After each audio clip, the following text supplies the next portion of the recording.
अस्सलाम वालेकुम। Next we have chapter 11। इसी में हम चैप्टर 11 भी कवर करेंगे, चैप्टर 12 भी कवर करेंगे। चैप्टर 11 के अंदर कुछ ज़्यादा चीज़ें नहीं हैं, टेक्नोलॉजी इन एवरीडे लाइफ है। इसमें से 2-3 चीज़ें। नंबर 1, ड्रिप इरीगेशन किसे कहते हैं? क्या लफ्ज़ है जी? ड्रिप इरीगेशन किसे कहते हैं? तो ड्रिप इरीगेशन है application of the water only to the root zone of the plants. तो वो तरीक़ेकार जिसमें कि पानी को डायरेक्ट पौधे की जड़ तक पहुंचाया जाता है और पानी जो है ज़मीन में और किसी जगह पे नहीं जाता, इसे कहते हैं ड्रिप इरीगेशन। ये काफ़ी कॉस्ट फ्रेंडली है, मतलब है कि कम कीमत है, पानी बिल्कुल ज़ाया होता ही नहीं है। कैसे करेंगे? इसमें जनाब अली वो स्प्रिंकलर के ज़रिए, बॉटल्स के ज़रिए वो बांध दी जाती है किधर? पौधे के तने के साथ, पौधे के तने के साथ, और उसमें छोटा सुराख कर दिया जाता है। अब पानी उन बोतलों में आता है और फिर वो क्या होता है, उसके तने के साथ साथ होता हुआ सीधा किधर चला जाता है? पौधे की जड़ में चला जाता है। इसे ड्रिप इरीगेशन कहते हैं। अब स्प्रिंकलर इरीगेशन क्या कहते हैं? Application of water on the surface of the crop and soil. इसमें जैसे फुवारे नहीं लगे होते, वो लगे होते हैं और वो घूमते रहते हैं। वो क्या रहते हैं? घूमते। आपने पार्क वगैरह में इस तरह से अक्सर देखा होगा, वो क्या होता है? रोटेट हो रहे होते हैं और क्रॉप या जो सरफेस है उसको पानी सप्लाई करते हैं। सैनिटाइज़र क्या है? A liquid mixture use to kill germs. Sanitiser क्या होता है जी?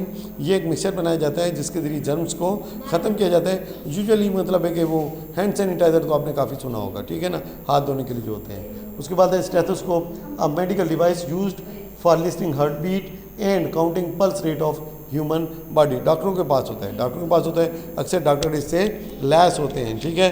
डॉक्टर के साथ अक्सर ये चीज़ लटक रही होती है, शोल्डर्स के ऊपर उन्होंने डाला होता है, इसे क्या कहते हैं? स्टेथोस्कोप।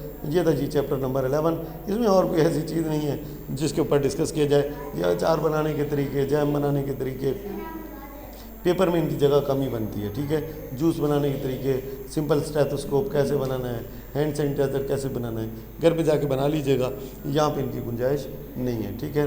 अब मूव करते हैं चैप्टर 12 की तरफ, जो कि क्या है? Earth and space. अब हम अचार बनाने से सीधा पहुँच गए कहाँ पे? अर्थ एंड स्पेस के ऊपर। गैलेक्सीज को डिस्कस करेंगे, स्टार्स को डिस्कस करेंगे। लेट्स सी कि how it pans out. Number 1, vocabulary को इस दफ़ा छोड़ ही देते हैं, सीधा चलते हैं चैप्टर की तरफ, उसी के अंदर इसको डिस्कस कर लेंगे। हाँ जी, क्या जी? We have learned about solar system, the sun and planets. ज़रा देख लेते हैं वोकैबुलरी। मैथ है, वेट है, वेटलेसनेस है और टाइट्स है। अगर कोई चीज़ इसमें नहीं आती तो उसको मैं इसके अंदर डिस्कस करा दूंगा, ठीक है आपको। लेकिन मैथ्स और वेट तो हम पहले लास्ट उसमें काफ़ी थरोली डिस्कस कर चुके हैं, ठीक है।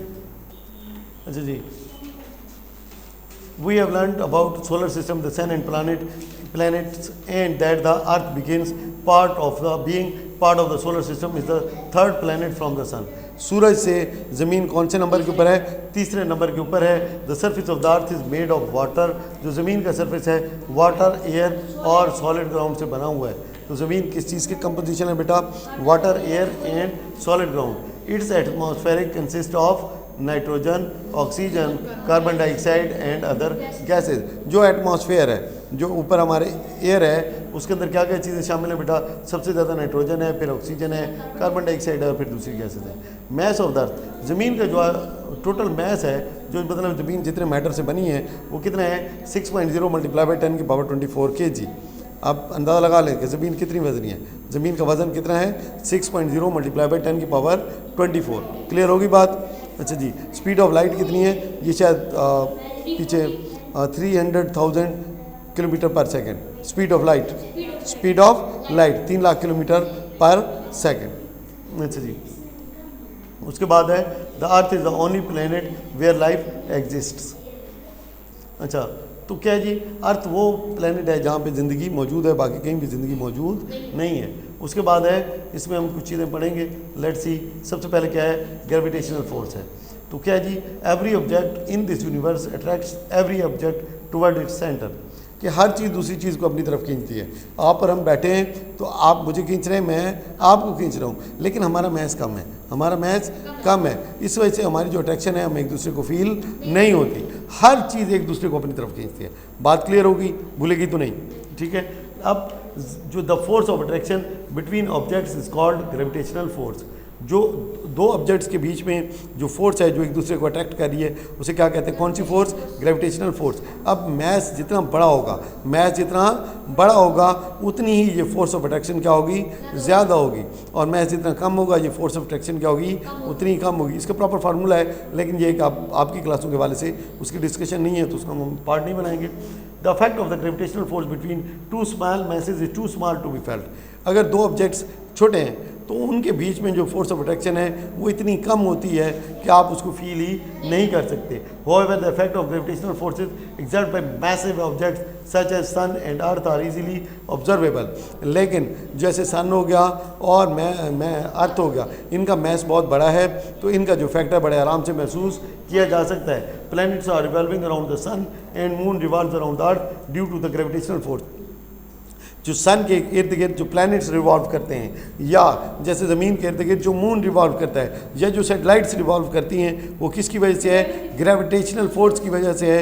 अर्थ की ग्रेविटेशनल फोर्स और सन की ग्रेविटेशनल फोर्स उनकी वजह से है। If there is no gravitational force of the sun the planets will not continue to revolve around it. अगर सन की ग्रेविटेशनल फोर्स ना होती तो प्लैनेट इसके इर्द गिर्द ना घूमते होते। अब ये देखें, ये आपको दिखाया गया है, चलें जी आगे, इसमें कोई खास बताने वाली बात नहीं है। The space around an object where gravitational field पहले हो चुका है कि वो एरिया, क्या बेटा, वो एरिया जहाँ पे कि उसकी ग्रेविटी के असरात होते हैं उसको क्या बोला जाता है, ग्रेविटेशनल फील्ड बोला जाता है। क्या बोला जाता है, ग्रेविटेशनल फील्ड बोला जाता है।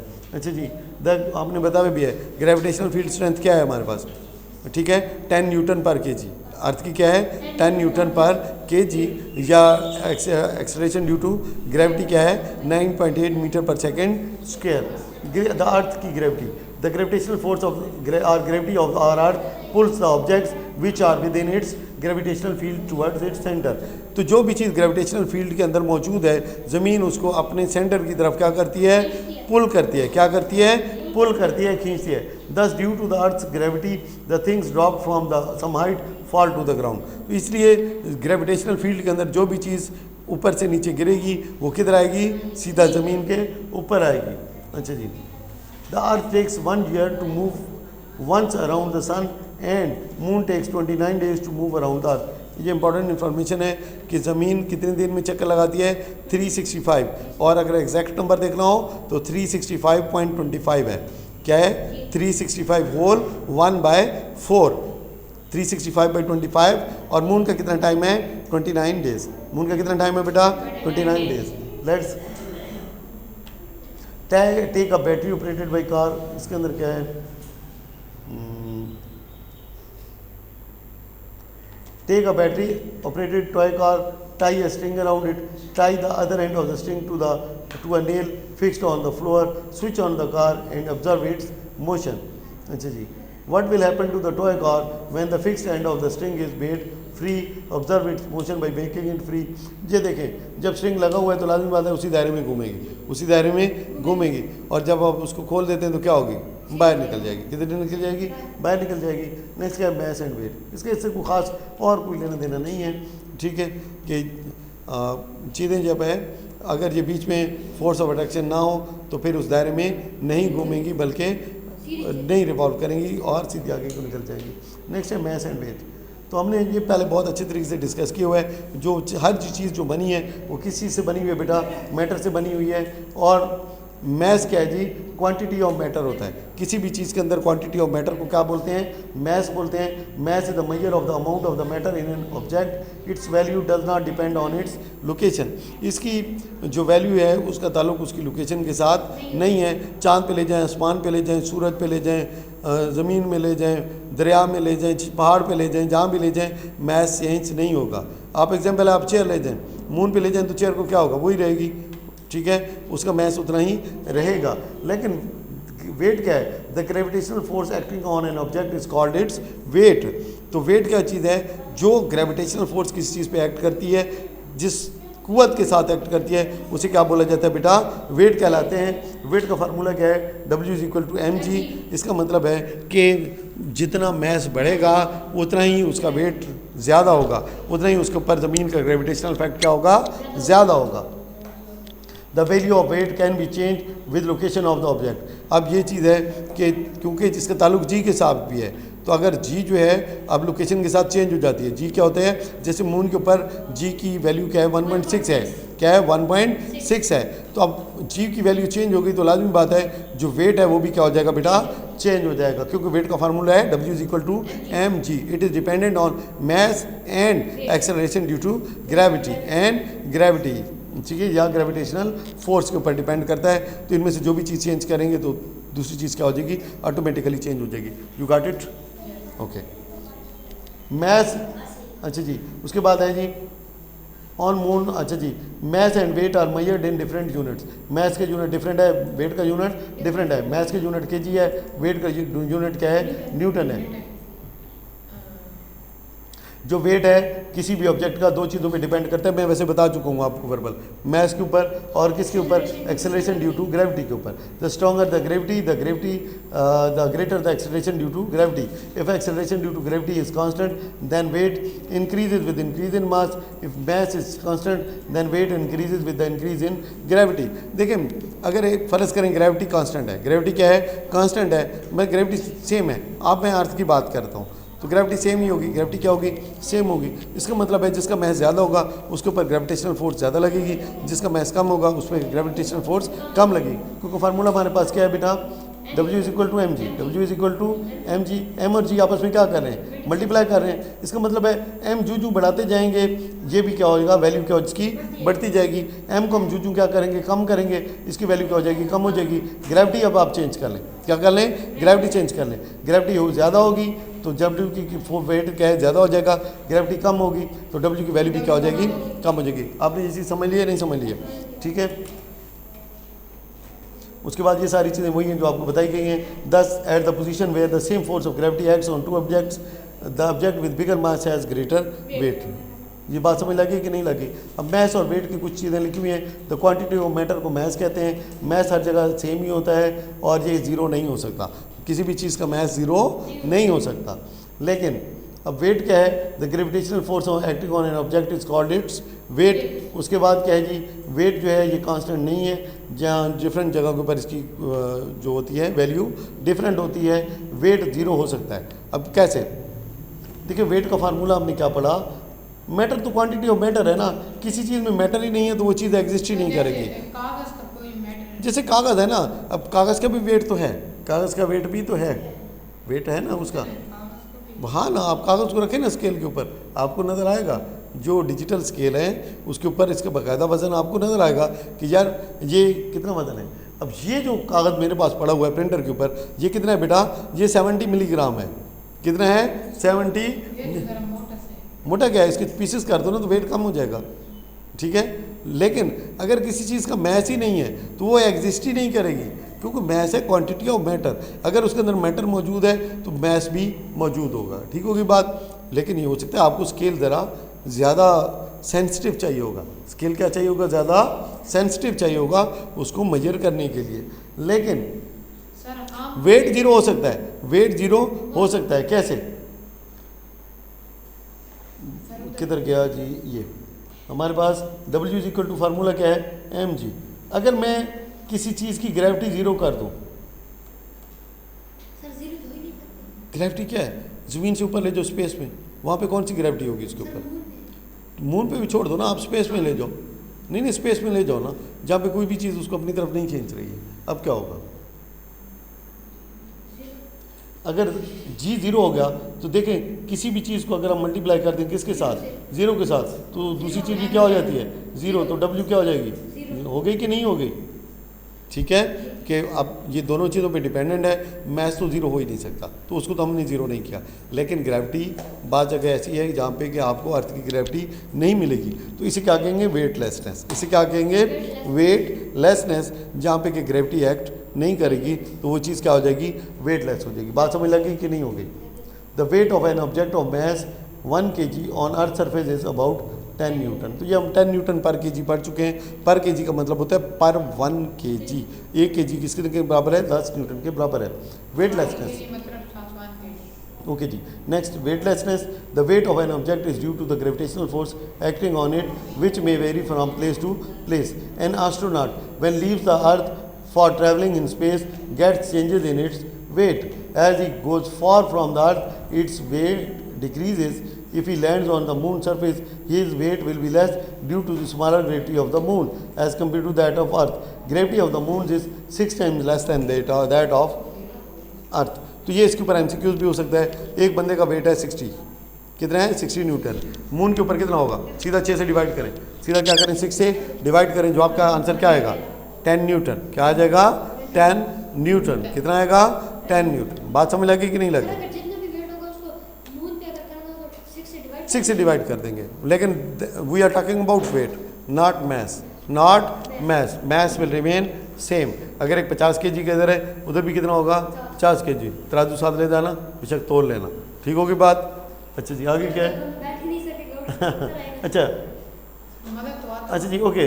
कोई मज़ा नहीं आता होगा यार, क्या मज़ा आता होगा, न घर वाले ना कुछ, उधर जनाब अली न परिंद न चरिंद, ना कोई आवाज़ ना कोई सांस। हाँ अच्छा चले आगे चलते हैं। अब देखो वहाँ पे आप वॉक भी नहीं कर सकते, फ्रिक्शन नहीं है ना, फ्रिक्शन नहीं है तो क्या होगा, बड़े बड़े जंप लगाएंगे, बड़े बड़े जंप लगाएंगे, आप भी बंदर बने होंगे। हाँ तो भाई चांद पे जाने का नहीं है। हाँ ठीक है, मर्जी है भाई, हिम्मत हो तो चले जाना, एस्ट्रोनॉट बन जाना, चले जाना, ठीक है। हमें भी जिंदा हुए तो बता देना कि भाई वहाँ पे क्या फीलिंग्स थी। फीलिंग्स के बारे में हम कुछ नहीं बता सकते, वो तो कोई एस्ट्रोनॉट ही बता सकता है कि फीलिंग्स क्या होंगी। बहरहाल अगर कोई मुझे कहे कि चांद पे जाना है तो मैंने नहीं जाना, ठीक होगी बात। अच्छा जी, तो वेटलेसनेस क्या है? इधर situation where a mass has zero weight. ये मैं पहले भी आपको डिस्कस कर चुका हूँ कि मैस तो जीरो हो ही नहीं सकता ना, तो क्या चीज़ हो सकती है, वेट जीरो है। अच्छा, things float around in a satellite and spaceship orbit the earth as they have no weight. जो सैटेलाइट के अंदर चीज़ें होती हैं और स्पेसशिप के अंदर चीज़ें होती हैं जो ऑर्बिट अर्थ को ऑर्बिट कर रही हैं, क्योंकि उनके ऊपर ग्रेविटी अब असरअंदाज नहीं होती, ग्रेविटी असरअंदाज नहीं होती, तो उनका क्या है बेटा, कोई वेट ही नहीं है, कोई वेट ही नहीं है। अब क्या करेंगी वो चीज़ें, तैरेंगी, फ्लोट करेंगी। क्या करेंगी? तैरेंगी, फ्लोट करेंगी, गिरेंगी नहीं। In fact, gravity of the earth causes the satellite or the space to circle the earth. लेकिन ये ग्रेविटी है जो कि इन चीज़ों को अपने ऑर्बिट में रखती है, ज़मीन के ऑर्बिट में। Hence all object inside a satellite becomes weightless. लेकिन वे जो सैटेलाइट के अंदर चीज़ें होती हैं वो क्या हो जाती हैं बेटा, वेटलेस हो जाती हैं। इसलिए सारी चीज़ों को बांध के रखा जाता है। क्या किया जाता है? बांध के रखा जाता है। अगर वहाँ पे कोई बेड मौजूद है, अब बेड भी फ्लोट करेगा, तो बेड को क्या करेगा, बाकायदा स्क्रू लगा के उसके साथ फिक्स किया जाएगा, और बंदे जब सोते हैं तो ख़ुद को बेड के साथ बांध के सोते हैं, ठीक है। ऐसा ना हो रात को जनाब अली स्पेस सैटेलाइट से ही बाहर निकल जाएँ और पड़े हों स्पेस में जनाब अली फ्लोटिंग करते हुए। हाँ, therefore all objects are to be fixed inside the satellite, otherwise they will float away. Astronauts have foothold to keep them still while they are working. They sleep in sleeping bags strapped to the walls of the cabin so that they do not bump into other objects when they are asleep. यह हो सकता है रात को जनाब Ali computer में sir लगाओ, ठीक है, उड़ते उड़ते कंप्यूटर इसको आके लगे, ये कंप्यूटर को जाके लगे सैटेलाइट के अंदर, ठीक है। दरवाज़ा तो बंद होगा, बाहर जाने की तो कहानी नहीं है, लेकिन दरवाज़ा खोल के किसी ने बाहर जाना है तो चला जाए भाई। ऑक्सीजन, हाँ, सेंट्रल ऑक्सीजन सिस्टम होगा ना, जहाँ पे के सेंट्रली क्या ऑक्सीजन की कोई ताल्लुक नहीं है, वो ग्रेविटी के साथ ताल्लुक है। लेना देना किसके साथ है, वो ग्रेविटी के साथ है। Sometimes it looks as if they are standing along the wall of the cabin, ठीक है। अब वहाँ पे सोते किस तरह से हैं, वो बाद वक्त बेड खड़े होते हैं, बेड क्या होते हैं, खड़े होते हैं। तो अब बंदा वहाँ पे सो रहा है लेकिन देखने में क्या लगेगा, वो खड़ा है, ठीक है। चलें, तो दैट वाज इंटरेस्टिंग। अच्छा जी,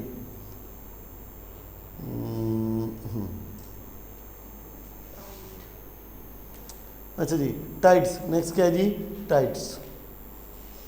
नेक्स्ट वी हैव टाइड्स। अब टाइड्स क्या है? Tides are the waves that move through the oceans in response to gravitational force exerted by the moon और द सन। ये बेटा वो वेव्स हैं, क्या हैं, वो वेव्स हैं जो ओशंस में मूव करती हैं। किस में मूव करती हैं? ओशन में मूव करती हैं। किसकी वजह से? जो ग्रेविटेशनल फोर्स है। और कौन सी चीज़ लगा रही है? ये मून सन ऑलरेडी गिवन है, तो ये क्या है, ये इसको अपनी तरफ खींच रहा है। सन किधर है भाई हमारे पास? सन हम खुद ही बना लेते हैं, ठीक है। ये हो गया जी हमारा सन, अच्छा जी, और ये क्या कर रहा है, इसको अपनी तरफ खींच रहा है, ठीक है। तो अच्छा जी, इसको मेरे ख्याल में इस साइड पे हेड ख़त्म कर दें, ये इसको, ये जो वेव्स को अपनी तरफ खींचते हैं, कौन सी वेव्स, ओशन वेव्स। जो ओशन वेव्स मूव करती हैं, ठीक है, किसकी वजह से बेटा, ग्रेविटेशनल इफेक्ट की वजह से, किसका, मून और सन का, उसे क्या कहते हैं हम, टाइड्स कहते हैं। बात क्लियर हुई कि नहीं हुई? अच्छा जी, द विंड, जो हवा है, push the surface water in the ocean into ripples called waves. दूसरा, जो विंड होती है, अब ये दूसरी तारीफ है, क्या है, जो विंड्स हैं वो push the surface water in the ocean into ripples, तो क्या है, रिपल्स में कन्वर्ट कर देती हैं। इसी भी हम क्या बोलते हैं बेटा, वेव्स बोलते हैं। इसी क्या बोलते हैं, वेव्स। वेव्स और टाइड्स क्लियर हो गई, difference between the waves and tides. Tides वो चीज़ है जो कि मूव करती हैं वेव्स की सूरत में ओशन में, जब उसके ऊपर ग्रेविटेशनल इफेक्ट होता है, किसका, सन का या मून का। जबकि वेव क्या है, जो विंड का इफेक्ट है, किसका इफेक्ट है, विंड का इफेक्ट है, जो किस में कन्वर्ट कर देती हैं, वाटर को रिपल्स के अंदर, किस में, रिपल्स के अंदर कन्वर्ट करती हैं, उसी का आप बोलते हैं हम वेव्स बोलते हैं। उसके बाद these waves move toward the sea shore, और ये जो वेव्स किधर को मूव करती हैं बेटा, ओशन से किसकी तरफ मूव करती हैं, शोर की तरफ, किनारे की तरफ, बैंक की तरफ, ठीक है। अच्छा जी, when they go back after striking the sea shore it is notice, अच्छा जी, कि जब ये वापस जाती हैं किसकी तरफ, सी शोर से किधर जाती हैं, वापस जाती हैं, किसकी तरफ वापस जाएंगी, ओशन की तरफ जाएंगी, किसकी तरफ, ओशन की तरफ, या सी की तरफ वापस जाएंगी। It is noticed as the sea shrinks away at the shore and then gradually regains its water level, कि जब समुंदर की लहर ऊपर टकराती है तो समुंदर किधर को जाता है बेटा, वापस चला जाता है, श्रिंक हो जाता है, किधर चला जाता है, वापस श्रिंक हो जाता है, लहर वापस हो जाती है, और फिर दोबारा पानी का लेवल बराबर हो जाता है। और फिर उसके बाद एक और लहर आएगी, क्या आएगी, एक और लहर आएगी, फिर क्या होगा, सी का लेवल पीछे होगा, वो जो वाटर है वो पीछे को जाएगा, उसके बाद वाटर दोबारा आएगा, लेकिन अब वेव की सूरत में नहीं आएगा, नॉर्मल लेवल रीगेन करेगा, और उसके बाद फिर एक और वेव आएगी, ठीक है। और ये सिलसिला क्या है, मुसलसल चलता रहता है। अच्छा जी, such daily changes in the level of ocean water are known as tides. ये जो सारा अमल है इसको क्या बोला जाता है बेटा, टाइड्स बोला जाता है। और ये किसकी वजह से होता है, due to the gravitational effect of sun and moon, किसके ऊपर, on ocean water, on ocean water. These are caused by the gravitational force of the moon and the sun as well as the rotation of the earth on its axis. इसके बाद जो तीसरा effect क्या है, rotational effect है, जो किसका, अर्थ का अपने एक्सिस के ऊपर, किसके ऊपर, अब ये चीज़ है बेसिकली, यहाँ पे जब ये रोटेट करती है, ऐसे क्या करती है, घूमेगी, क्या करेगी, घूमेगी, ये एक्सिस हैं, ये क्या है, इसके एक्सिस हैं, इनके ऊपर जब स्पिन करेगी, घूमेंगी।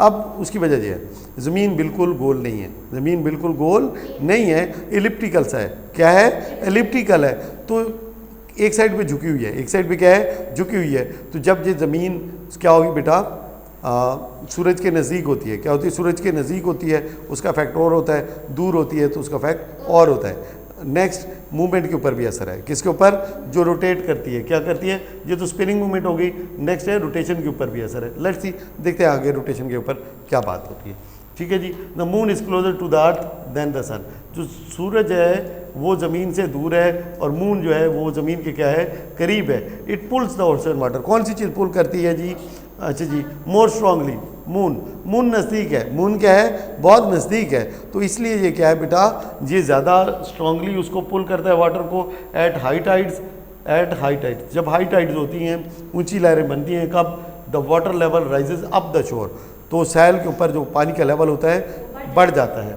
उसके बाद at low tide it recedes back at regular interval, ठीक है, रिसीड बैक, पीछे को हट जाना, कम हो जाना। जब लो टाइड्स होती हैं तो वाटर लेवल क्या हो जाता है बेटा, रिसीड हो जाता है, कम हो जाता है। हाई टाइड्स होती हैं तो वाटर लेवल क्या हो जाता है, बढ़ जाता है। एज द अर्थ स्पिन्स, अब ये जो चीज़ थी बेसिकली स्पिनिंग मूवमेंट थी, क्या चीज़ थी, स्पिनिंग मूवमेंट थी, जो आपको बताई गई थी। As the earth spins each place has a high tide twice a day, जो हाई टाइड्स होती हैं कितनी दफ़ा होती हैं बेटा, 2 दफ़ा, और ये किसकी वजह से होती है, अर्थ की स्पिनिंग मूवमेंट की वजह से, किसी मूवमेंट की वजह से, और कितनी दफ़ा होती हैं टाइड्स, 2 दफ़ा। अच्छा जी, the water bulges out on both sides of the earth, ठीक है, बल्ज आउट होता है बाहर को निकलना, बल्ज आउट होते हैं क्या, बाहर को निकलना। अच्छा जी, when the sun and moon line up with earth, जब सन और मून लाइन अप होते हैं, अब देखें यहाँ पे क्या है हमारे पास, क्या आ गया, ये मून आ गया, बीच में क्या आ गई, अर्थ आ गई, इधर क्या आ गया, सन आ गया। अब ये एक लाइन में है, क्या है, एक लाइन में है। कब कब एक लाइन में आ रहे हैं, जब क्या होगा, फुल मून होगा तब भी एक लाइन होगी, जब न्यू मून होगा तो तब भी एक ही लाइन होगी। इससे फ़र्क नहीं पड़ता कि ये मून इस साइड पे आ गया है और ये मून इस साइड पे आ गया है तो एक ही लाइन है कि नहीं है। ये चीज़ याद रहेगी कि कब होगा फुल मून, कब होगा न्यू मून, तो क्या ये एक लाइन में कब कब होंगे, एक लाइन में कब होंगे, तो क्या ये क्लियर है कि नहीं है, कब होंगे, जब फुल मून होगा और जब क्या होगा। ये बेहतरीन बात समझ में आ गई कि नहीं, याद करने की जरूरत तो नहीं पड़ेगी। Their combined gravitational pull creates higher tides called spring tides. तो उसकी वजह से बहुत हाई टाइड्स होती हैं जिनको क्या बोला जाता है, स्प्रिंग टाइड्स। अब बता सकते हैं स्प्रिंग टाइड कब होगा, जब फुल मून होगा और जब न्यू मून होगा। बात आराम से समझ में लग गई, याद भी होगी। हाँ, it happens when the moon is in its new phase और full phase. Got it, okay जी। नेक्स्ट है the moon's pull is stronger on the part of the earth directly facing the moon. तो moon का pull ज़मीन के उस हिस्से पे ज़्यादा होगा जिसका मून की तरफ है, मतलब जिस एरिया पे मून की लाइट पड़ रही है, जिस एरिया पे मून की लाइट पड़ रही है उस एरिया के ऊपर ज़मीन मून का पुल क्या होगा, सबसे ज़्यादा होगा। लो टाइड्स क्या करते हैं जी बेटा, help the fisherman move forward in the sea. जब लो टाइड्स होती हैं तो जो फिशरमैन क्या करते हैं बेटा, मूव करते हैं किसमें, सी के अंदर की तरफ। जो फिशिंग के लिए जाते हैं तो किधर जाते हैं, अंदर को मूव करते हैं। And high tides help them come back easily. और जब हाई टाइड्स होती हैं तो वो बड़े आराम से क्या होते हैं, वापस आ जाते हैं, क्योंकि पानी आगे तक पहुंचा होता है। पानी क्या होता है, आगे तक पहुंचा होता है और बड़े आराम से वो किश्ती वगैरह वहाँ पे लेके जा सकते हैं। ठीक है, जब लो टाइड्स होती हैं तो पानी वापस जा रहा होता है, पानी वापस जा रहा होता है तो किश्ती आराम से मूव करती है। और जब हाई टाइड्स होती हैं तो पानी किधर को जाता है, शोर की तरफ जाता है, तो फिर भी किश्ती क्या करेगी, मूव हो जाएगी आराम से। ठीक है, फ्यूल वगैरह की बचत होगी। The use of tides as a renewable energy source to generate electricity is called tidal energy.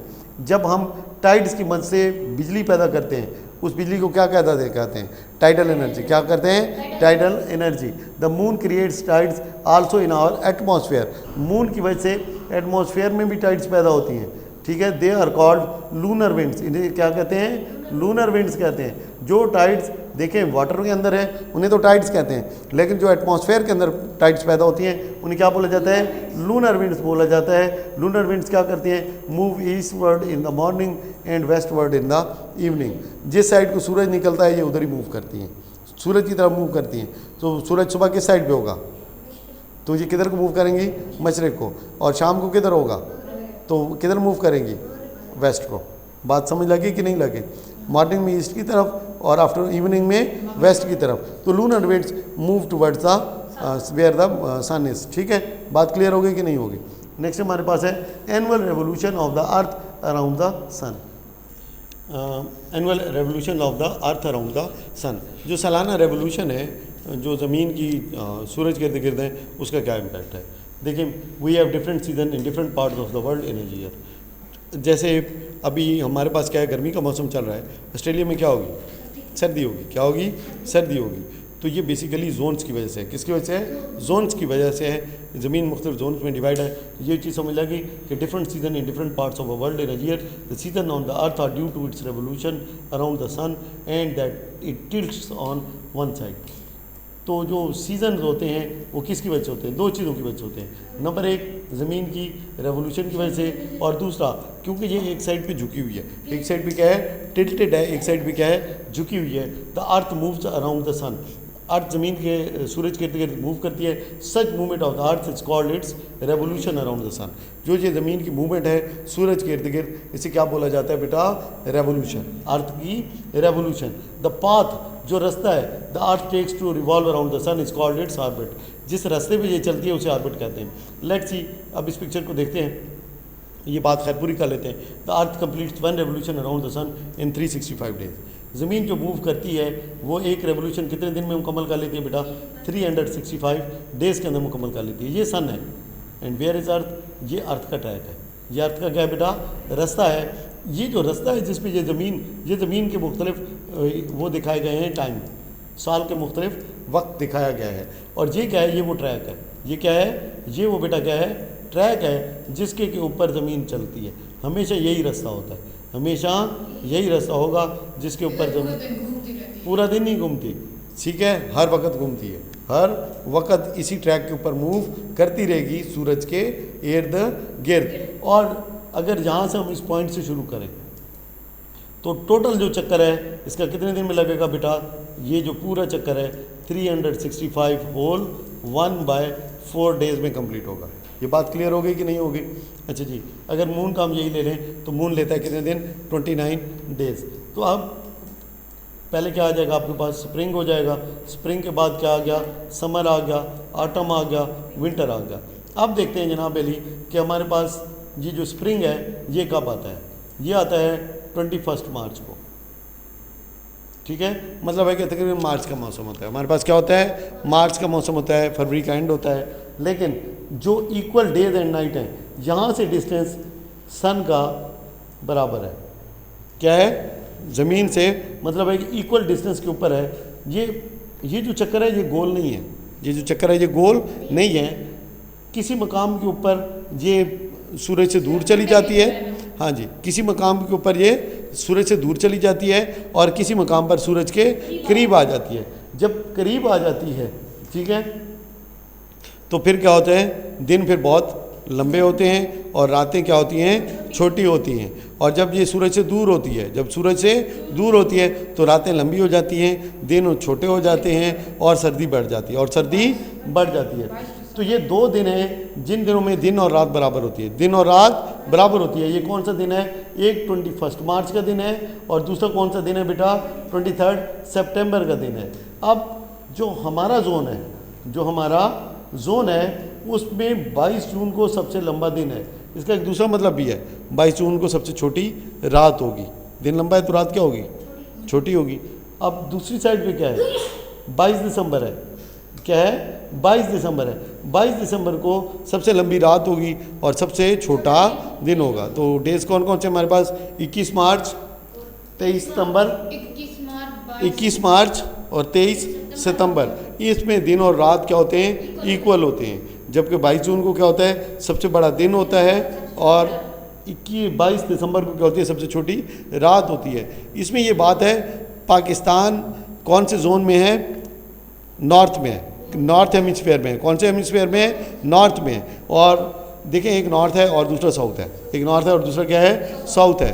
अब जो नॉर्थ में सबसे लंबा दिन है, साउथ में क्या होगा, वो सब ठीक है, सबसे लंबी रात या सबसे छोटा दिन, उलट है, क्या है, उलट है। तो पाकिस्तान के एंड पे क्या आता है, कौन सा स्पेलिंग है, एन, एन से क्या बना, नॉर्थ। याद रहेगा नहीं रहेगा कि पाकिस्तान कौन से जोन में है, नॉर्थ जोन में है। अगर सवाल आता है नॉर्थ और साउथ जोन के वाले से, अब आप बिल्कुल क्लियरली कर सकेंगे, नहीं कर सकेंगे। नॉर्थ जोन का मतलब है वो टाइम जो हमारे हिसाब से है, अगर साउथ का होगा इसका मतलब है हमारे उलट, हमारे उलट। बात क्लियर हुई या नहीं हुई? गुड। नेक्स्ट है how the season change, how do seasons change. हमने कहा कि जो हमारे पास जो सीजन होते हैं, the season are on the earth due to the its revolution and the fact that it is tilted on its, ठीक है, ऑन वन साइड। अब देखते हैं कि how do season change. Okay जी, how do season change, the earth axis of rotation is tilted. जो earth का rotation axis है वो बेटा क्या है, टिल्टेड है with respect to its plane of rotation around the sun. जिस प्लेन पे ये रोटेशन करती है, जिस जगह पे ये रोटेशन करती है, तो ज़मीन क्या है, टिल्टेड है एक्सिस के ऊपर, क्या है, टिल्टेड है, एक साइड को झुकी हुई है। Due to this axis tilt different regions of the earth change their distance from the sun during revolution around the sun. इस टिल्ट की वजह से क्या है कि मुख्तलिफ जो जगहों का फासला है सन के साथ, वो डिफरेंट टाइम पे क्या होता है, डिफरेंट होता है। This causes the change in season on the अर्थ। इसकी वजह से अर्थ के ऊपर सीजन्स क्या होते हैं, चेंज होते हैं। Pakistan lies in the northern hemisphere of the earth, let's see how season change in the northern hemisphere of the earth. ये सारी वही बातें जो मैंने आपको बता दी, ये सारा कुछ वही है।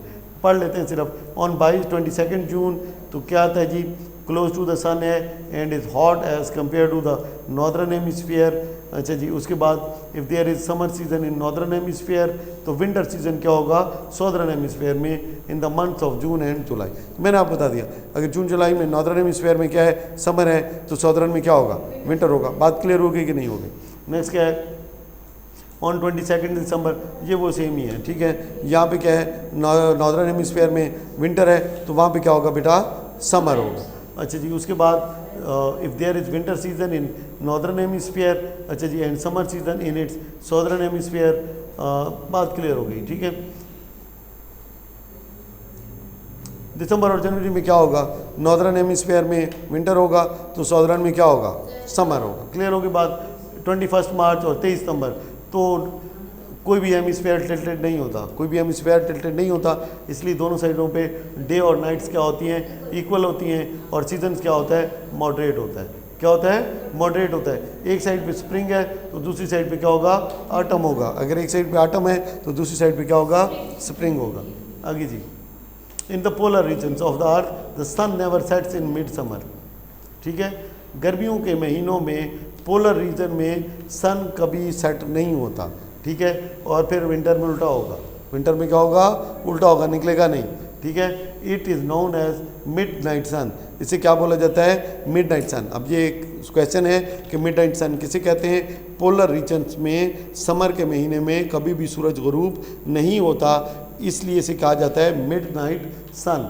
अच्छा जी, while in mid winter the sun never rises, तो और कई दिनों तक सूरज निकलता ही नहीं है। There is summer on the hemisphere leaning toward the sun while there winter on the other hemisphere. अच्छा जी, जो सूरज की तरफ है, जो हेमिस्फीयर सूरज की तरफ है लीन कर रहा है, क्या है एक साइड को क्या है बेटा झुका हुआ है, क्या है एक साइड को झुका हुआ है। तो अगर इधर क्या है बेटा समर है तो दूसरी साइड पे क्या होगा फिर विंटर होगा, अगर इधर ऑटम है तो दूसरी साइड पे क्या होगा स्प्रिंग होगा। बात समझ लगी कि नहीं लगी। अच्छा जी, ये मैं आप क्लियर कर सकते हैं occurs of day and night, और डे एंड नाइट होते हैं due to the spinning movement. Day और नाइट किसकी वजह से होते हैं due to the spinning movement. अब ये अगर हमारे पास नज़र आ सके, ये देखें, अगर ये ज़मीन है, ये क्या है ज़मीन है, तो ये स्पिन कर रही है। जब ये स्पिन करेगी ऐसे घूमेगी, क्या करेगी बेटा घूमेगी इस लाइन के ऊपर, तो क्या होगा कभी ये साइड सूरज के आगे आ जाएगी और कभी ये साइड सूरज के आगे आ जाएगी। हाँ बिल्कुल, कि जब ये सूरज के सामने होगी तो डे और सूरज से दूर होगी तो नाइट। तो ये क्लियर हो गई बात कि ज़मीन की जो डे एंड नाइट की मूवमेंट है किस वजह से है due to the spinning movement. ये तस्वीरों की मदद से जो एक्सप्लेनेशन है, क्या बात क्लियर करती है या नहीं करती, ठीक है। बुक से पढ़ने से ज़्यादा ये तस्वीरें बहुत ज़्यादा बेहतर तरीके से बताती हैं। अच्छा जी, लेट्स सी, इसको रीड कर लेते हैं। The half of the earth surface faces solar radiation and looks bright on this side of earth there is day. जिस साइड पे सूरज की रेडिएशन होती है, मतलब सूरज की लाइट होती है, तो वहाँ पे क्या होता है बेटा डे होता है, और दूसरी साइड क्या होती है डार्क, और वहाँ पे होता है नाइट होता है। ड्यूरिंग स्पिन, जब स्पिन होता है, as the dark region of the earth moves into sun's light it gets sunrise, the sun comes into view and there occurs day. On the other side, as the bright region of the earth moves out of the sunlight, it gets sunset. The sun disappears and there occurs the night. In this way, day and night occur on the earth. Since earth complete, ये जो spinning movement है या rotation about its axis, spinning movement का दूसरा नाम क्या है rotation about its axis। ये जो आप समझ लें कि दरमियान से एरो जा रहा है, उसके इर्द गिर्द पूरा एक चक्कर घूम के खाना, ये क्या है रोटेशन अबाउट इट्स एक्सिस। ये कितने घंटे लेता है 24 घंटे लेता है, इसलिए एक दिन कितने दिन का होता है 24 घंटे में एक दफ़ा दिन आता है और एक दफ़ा क्या आ जाती है रात आ जाती है। नेक्स्ट हमारे पास क्या है जी चलें, इसमें कुछ खास नहीं है। Constellation, next we have constellations. Okay जी, at night we see countless number of stars in the sky. Some of group of stars look forming a specific pattern. जो कुछ सितारे होते हैं स्पान में एक ख़ास किस्म का शेप बना लेते हैं, पैटर्न बना लेते हैं, इसको कहते हैं कॉन्स्टिलेशन। इसको क्या बोला जाता है constellation. The constellations are helpful in mapping the sky. इसका आसमान का मतलब है कि आप मैपिंग करने में आसानी होती है। Earth revolution around the sun causes the constellation appear during certain part of the year. जो अर्थ की रेवोल्यूशन है, ये है कि कॉन्स्टलेशन हमें कभी नज़र आती हैं और कभी नज़र नहीं आती, क्योंकि ज़मीन मुसलसल सफ़र में है, ज़मीन मुसलसल सफ़र में है। तो कभी ये उन कॉन्स्टलेशन के नज़दीक हो जाती है और कभी उस कॉन्स्टलेशन के दूर चली जाती है। तो इसलिए हमें ईयर के किसी ख़ास हिस्से में वो नज़र आते हैं और फिर ईयर के दूसरे हिस्से में वो नज़र नहीं आते, क्योंकि ज़मीन ट्रैवल करके वहाँ से दूर जा चुकी होती है। ठीक है, अच्छा जी, तो हमें ये क्यों नज़र आती है? अर्थ रेवोल्यूशन की वजह से। बात क्लियर हुई है कि नहीं हुई है?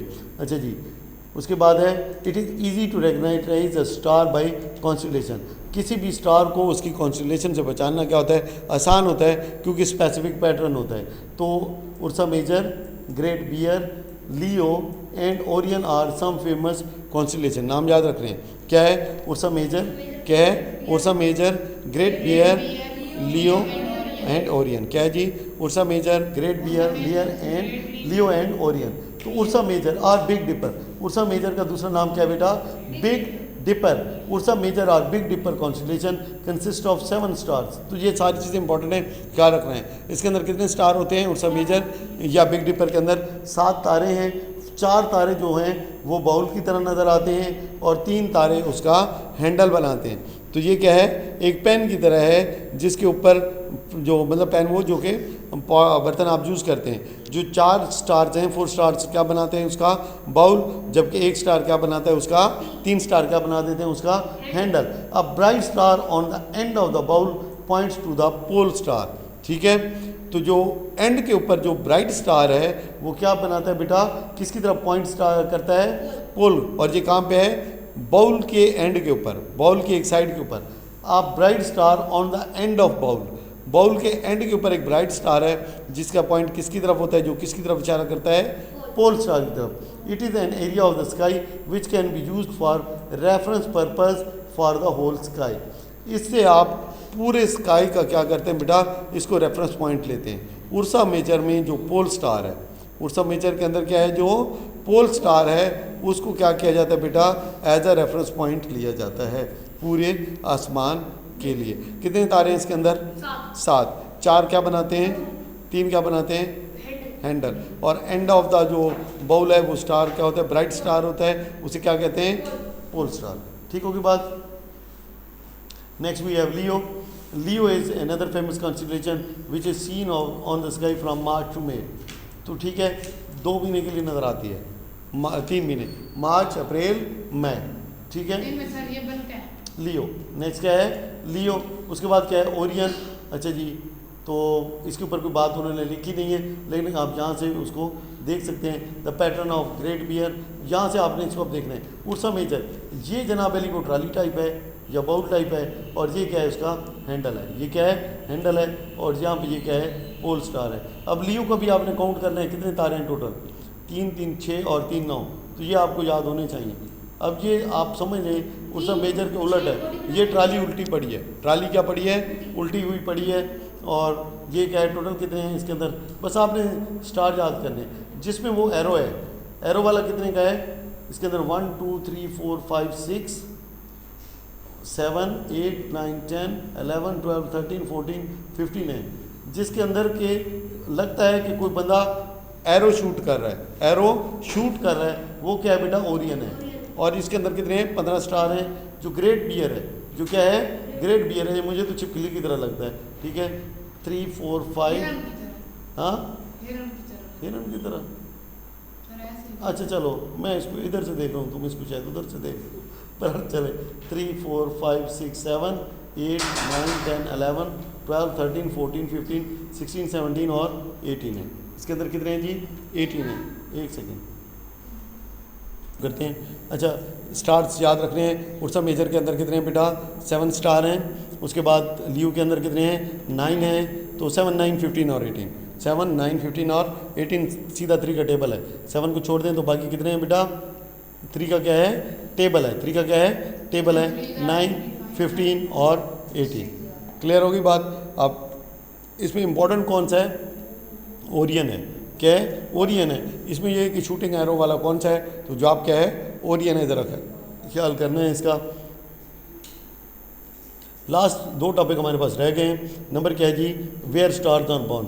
तो स्टार कहाँ पैदा होते हैं, ये थोड़ा सा मुश्किल भी है, थोड़ा सा क्या है, मुश्किल भी है। थोड़ा सा इसको जूम इन कर लेते हैं। ओके, वीडियो के अंदर ही है। There are huge clouds of dust and gas spread out across the universe. Universe में बहुत बड़े बड़े क्लाउड होते हैं, किसके, डस्ट के और गैस के। These cloud are called nebula. इन्हें क्या कहते हैं बेटा, निबुला। इसके अंदर क्या होता है, डस्ट और गैस है, डस्ट और गैस के क्लाउड्स हैं। अ निबुला में form from the gas and dust produced when a star explodes in a supernova. ये जो क्लाउड्स हैं इन्हें क्या बोला जाता है, निबुला बोला जाते हैं। और निबुला में फॉर्म, और निबुला हो सकता है कि बना हो किससे, from the gas and dust, जो गैस और डस्ट प्रोड्यूस हुई है जब कोई स्टार एक्सप्लोड होता है, किसके अंदर, सुपरनोवा के अंदर। किसके अंदर, सुपरनोवा के अंदर। तो पहली बात क्या हुई कि जो यूनिवर्स है इसके अंदर डस्ट और गैस के बहुत बड़े बड़े क्लाउड्स होते हैं। इन क्लाउड्स को क्या कहते हैं, न्यूबुला कहते हैं। और हो सकता है कि ये जो क्लाउड्स हैं ये कहाँ से पैदा हुए हों, जब कोई स्टार क्या हुआ हो, एक्सप्लोड हुआ हो, धमाके से फट गया हो। It may also be develop, ये डिवेलपमेंट की वजह क्या हो सकती है, as gravity pulls together the gas and dust in intergalactic space. कि इंटरगैलेक्टिक स्पेस में जब ग्रेविटी गैस और डस्ट को अपनी तरफ क्या कर देती है बेटा, खींच लेती है। In this type of nebula, इस किस्म के नेबुला में the forces of gravity between the atom and molecules of helium and hydrogen gas brings them together into a huge ball. अगर ऐसी सूरत है कि जनाब अली वो इंटरगैलेक्टिक स्पेस में ग्रेविटी की वजह से इकट्ठे हुए हैं डस्ट और गैस के पार्टिकल्स, और क्या बनाया, एक बहुत बड़ा क्लाउड बनाया है जिसका नाम क्या है, निबुला है। तो वहाँ पे क्या हो रहा होगा, तो वहाँ पे जी द फोर्सेस ऑफ ग्रेविटी किसके बीच, जो एटम और मॉलिक्यूल के बीच में, कौन से, हीलियम के एटम और हाइड्रोजन के मॉलिक्यूल्स के बीच में जो फोर्स ऑफ ग्रेविटी है उनको लेके आती है एक बहुत बड़े बॉल के अंदर, एक बहुत बड़े बॉल के अंदर ले आती है, इकट्ठा कर देती है। The force of gravity continues to act between the gas particles and squashes them closer and closer together. ठीक है, ये जो फोर्स ऑफ ग्रेविटी है ये गैस पार्टिकल्स के बीच में अमल करती है और उन्हें नज़दीक से नज़दीक लाती रहती है। ठीक है, अच्छा जी। And the pressure inside the ball increases, और वो जो बॉल बना है, ठीक है, वो क्या होता है, उसके अंदर प्रेशर क्या होता है, बिल्डअप होता रहता है, बढ़ता रहता है, क्या होता है, बढ़ता रहता है। Eventually the pressure pushing on the hydrogen atoms become so great that they fuse together to make helium atoms and release energy as heat and light. ये हाइड्रोजन एटम इतने नज़दीक आ जाते हैं, मतलब है कि दो चीज़ें अभी तक जो आपने बेसिकली देखी हैं कि जो गैस और डस्ट पार्टिकल्स हैं इसके अंदर किस चीज़ के एटम और मॉलिक्यूल होते हैं, हीलियम और हाइड्रोजन के। किसके होते हैं, हीलियम और हाइड्रोजन के। बाकी चीज़ों के ऊपर ज़्यादा ध्यान मत दें। दूसरा, जब हाइड्रोजन एटम्स क्लोज होते रहते हैं, क्लोज होते रहते हैं तो एक दूसरे के अंदर क्या हो जाते हैं, फ्यूज़ हो जाते हैं, मर्ज हो जाते हैं। उसकी वजह से क्या, कौन सी चीज़ बन जाती है, हीलियम बन जाती है। अब हीलियम H2 है, हीलियम क्या है, H2 है, हाइड्रोजन क्या है, H1 है। अगर दो हाइड्रोजन एटम आपस में कंबाइन हो जाएंगे तो वो क्या हो जाएगी, क्या बन जाएगी बेटा, हीलियम बन जाएगी। ये बात क्लियर हुई जहाँ तक कि नहीं हुई। उसके बाद इसकी वजह क्या होगी, रिलीज होगी एनर्जी की सूरत में, हीट और लाइट की सूरत में। Gradually the ball begins to glow, यहाँ तक कि बॉल अब उस एनर्जी की वजह से क्या होगा, चमकना शुरू हो जाएगा, ग्लो करना शुरू हो जाएगा। And eventually as the pressure continues to increase and more hydrogen is converted into helium, the ball starts to shine and becomes a star. तो क्या होगा, बाल ग्लो से क्या होगा, शाइन करना शुरू कर देगा और क्या बन जाएगा बेटा, एक स्टार बन जाएगा। The star is then said to be born. अब कहते हैं कि क्या होता है, एक स्टार पैदा हो गया है। As this birthing process takes place inside nebula, क्योंकि ये चीज़ निबुला के अंदर होती है। कहाँ पे होती है बेटा, निबुला के अंदर होती है। They are called stellar nurseries. तो निबुला को क्या बोला जाता है, स्टेलर नर्सरीज बोला जाता है। And many stars can be forming inside them at the same time. और हो सकता है एक ही निबुला के अंदर बहुत सारे स्टार उस वक़्त पैदा हो रहे हों। तो इन्हें क्या कहा जाता है, निबुला को क्या कहा जाता है, स्टेलर नर्सरीज कहा जाता है। ठीक होगी बात। अब नेक्स्ट है हमारे पास astronomy across the world. Okay जी, next we have astronomy across the world. Even the earliest humans would have looked up at the night sky and wondered at it. As time went on, human civilizations began to explain the night sky in a variety of ways and related it to events taking place on the earth.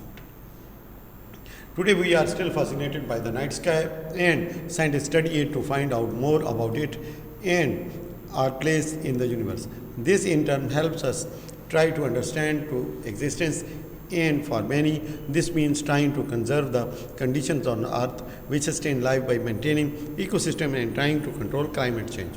Astronomy, अब ये क्या सिर्फ simple सी एक definition है कि astronomy क्या है, वो स्टडी है ऑब्जेक्ट्स की जो कि स्पेस में मौजूद हैं, जैसे स्टार हैं, प्लैनेट्स हैं, मून हैं और एस्टेरॉइड्स हैं।